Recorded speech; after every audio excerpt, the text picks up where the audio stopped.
Kasus kekerasan terhadap anak yang satu ini dilakukan oleh pacar ibunya lantaran kesal anaknya sering buang air kecil di atas kasur. Seorang pria tega aniaya dua bocah hingga babak belur.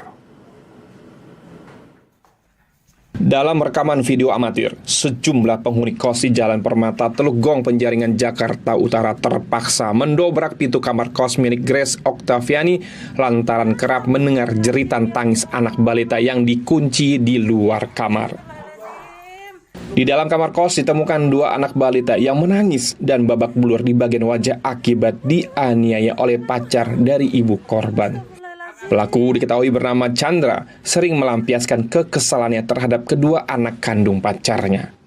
Menurut ibu korban, Grace Octaviani, bahwa anaknya Enjo berusia 3 tahun dan Moka yang berusia 4 tahun sering dianiaya oleh pelaku hanya karena anaknya sering buang air kecil dan buang air besar di atas kasur.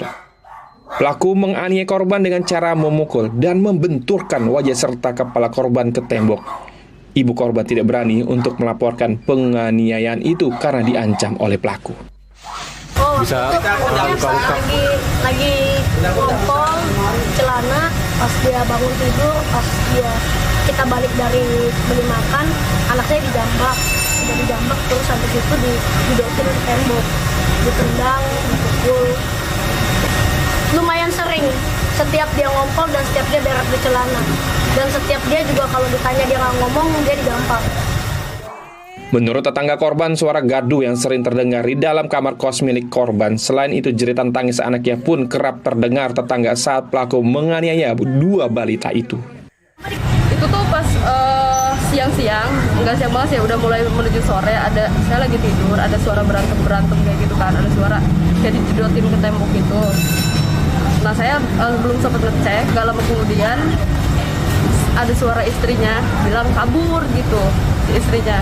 Nah, saya pikir lagi bercanda gitu kan. Habis itu gak lama kemudian orang bawah, orang yang jaga kosan tuh naik ke atas, ngegerebek si suami, si pacarnya istrinya ini. Nah setelah sampai kamar, ternyata si anaknya tuh dikunciin, dikurung. Kini pelaku telah diamankan petugas kepolisian. Guna pemeriksaan kasus penganiayaan ini ditangani oleh Polres Metro Jakarta Utara. Laporan Andri Prasiono, Jakarta, Garuda TV.